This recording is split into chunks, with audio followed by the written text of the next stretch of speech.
എല്ലാവർക്കും media T V എന്ന ചാനലിലേക്ക് സ്വാഗതം. നമ്മൾ ഇന്ന് ചർച്ച ചെയ്യുന്നത് ജിയോനകത്ത് എങ്ങനെ കോൾ ഫോർവേഡ് ചെയ്യാം എന്നാണ്. ഓക്കെ, അപ്പം നിലവിൽ നമുക്ക് എല്ലായിടത്തും റേഞ്ച് കിട്ടണമെന്നില്ല. രണ്ടാമത്തെ കേസ്, വേൾഡ് സപ്പോർട്ട് ചെയ്യാത്തവർക്ക് ഇൻകമിങ് കോൾ വരണമെങ്കിൽ നെറ്റ് കണക്ഷൻ അത്യാവശ്യമാണ്. ഓക്കെ, അപ്പം അവർക്കും ഇതൊരു ഉപകാരമാണ്. കാരണം നമുക്ക് ഇൻ്റർനെറ്റ് കണക്ഷൻ ഇല്ല എങ്കിൽ പോലും കോള് നമ്മുടെ ജിയോയുടെ സിമ്മിൽ നിന്നും വരേണ്ട കോളുകൾ നമ്മുടെ രണ്ടാമത്തെ സിമ്മിലേക്ക് കോൾ വരുന്നതായിരിക്കും. അത് നമുക്ക് വലിയൊരു പ്രയോജനകരമാണ്. ഓക്കെ, അപ്പം അതുപോലെ തന്നെ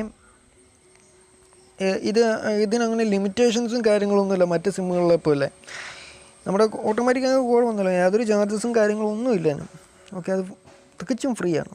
അപ്പോൾ നമ്മളിത് എങ്ങനെ ചെയ്യാമെന്നാണ് നമ്മൾ ഈ വീഡിയോയിൽ ചർച്ച ചെയ്യുന്നത്. അതിന് മുമ്പ് ഈ ചാനൽ സബ്സ്ക്രൈബ് ചെയ്യാത്തവർ സബ്സ്ക്രൈബ് ചെയ്യുക. അതുപോലെ തന്നെ നമ്മൾ നമ്മുടെ വെബ്സൈറ്റ് സ്റ്റാർട്ട് ചെയ്തിട്ടുണ്ട്. നമ്മുടെ വെബ്സൈറ്റിൽ ഇതെങ്ങനെ ചെയ്യാമെന്ന് ഇട്ടിട്ടുണ്ട്.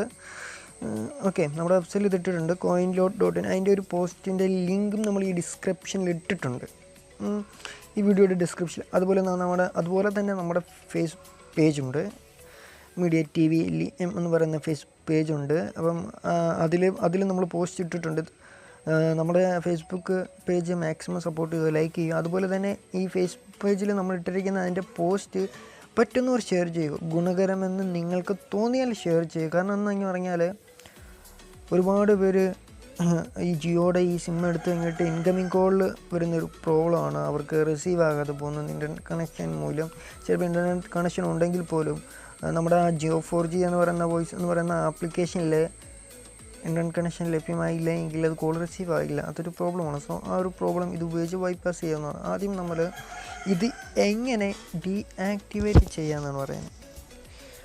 ഓക്കെ, ആദ്യം ഇങ്ങനെ നമ്മുടെ ഈ 4G അല്ല, കോൾ ഫോർവേഡിങ് എങ്ങനെ ഡീആക്ടിവേറ്റ് ചെയ്യാം. അതിന് *410 ഡയൽ ചെയ്യുക.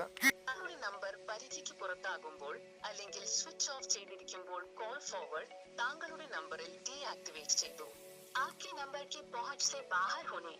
അതായത് ഇപ്പോൾ കോൾ സർവീസ് ഡീആക്ടിവേറ്റ് ചെയ്ത്. ഇനി അങ്ങനെ ആക്ടിവേറ്റ് ചെയ്യേണ്ടതെന്ന് പറഞ്ഞാൽ സ്റ്റാർ അടിച്ചതിന് ശേഷം നിങ്ങൾക്ക് ഏത് നമ്പറിലോട്ടാണ് നിങ്ങളുടെ കോൾ ഫോർവേഡ് ചെയ്യേണ്ടത് ആ നമ്പർ അടിക്കുക. ഓക്കെ, ഞാനിപ്പം ഉദാഹരണത്തിന് ഇപ്പോൾ കണ്ടോ,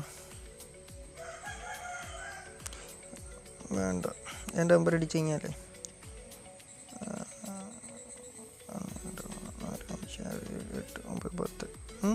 ഇങ്ങനെ അടിച്ച് ഡയൽ ചെയ്ത് കഴിഞ്ഞാൽ കോൾ സർവീസ് ആക്ടിവേറ്റ് ആകും. ഓക്കെ, ഡയൽ ചെയ്യുമ്പോൾ ഞാൻ കാണിച്ചു തരാം.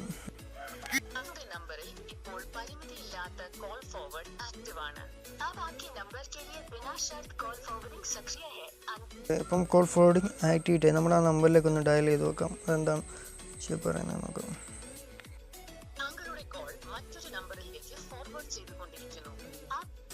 അതായത് എന്തുകൊണ്ടാണ് ഞാൻ ഈ നമ്പറിൽ നിന്ന് വിളിച്ചപ്പോൾ കോൾ ഫോർവേഡ് ചെയ്യാൻ കാണുമെന്ന് പറഞ്ഞാൽ, ഈ സിമ്മിൽ ഇപ്പം ഞാൻ ഇട്ടിരിക്കുന്ന ഫോണിലെ അതേ സിമ്മിലെ നമ്പറിലേക്ക് തന്നെയാണ് ഞാൻ ഡയൽ ചെയ്തത്. അപ്പോൾ ഓൾറെഡി കോൾ കണക്റ്റ് ആകാതെ വന്നുകൊണ്ട് മറ്റേ നമ്പറിലേക്ക് കോൾ ഫോർവേഡ് ചെയ്ത് പോകുന്നു. അതായത് നമുക്ക് നമ്മുടെ ഫോണിൽ നിന്ന് ആ ഒരു കോളിലേക്ക് പോകുന്ന ചാർജ് അല്ലായിരിക്കും നമ്മൾ ഈ ഫോണിൽ നിന്ന് ജിയോയുടെ നമ്പറിലേക്ക് വിളിക്കുന്ന അതേ സെയിം ചാർജ് തന്നെ ആയിരിക്കും നമ്മുടെ ഫോണിൽ നിന്ന് പോകുന്നത്. വിളിക്കുന്ന ആളുടെ നിന്ന് പോവുക. ജിയോയ്ക്ക് ഫ്രീ കോളിംഗ് ആയതുകൊണ്ട് തന്നെ ജിയോനകത്ത് ചാർജസും ഇല്ല. ഓക്കെ, അപ്പം ഇന്നത്തെ വീഡിയോ ഇത്രയേ ഉള്ളൂ. ഈ വീഡിയോ ഇഷ്ടപ്പെട്ടെങ്കിൽ ലൈക്ക് ചെയ്യുക, സംശയങ്ങളൊക്കെ കമൻറ്റ് ചെയ്യാവുന്നതാണ്. അതുപോലെ മാക്സിമം ഷെയർ ചെയ്യുക. നമ്മുടെ ഫേസ്ബുക്ക് പേജും പോസ്റ്റും സപ്പോർട്ട് ചെയ്യുക. കൂടുതൽ വീഡിയോസിനായി ഈ ചാനൽ സബ്സ്ക്രൈബ് ചെയ്യൂ. ഇൻസ്റ്റൻറ്റ് നോട്ടിഫിക്കേഷനായി ബെൽ ബട്ടൺ ക്ലിക്ക് ചെയ്യൂ.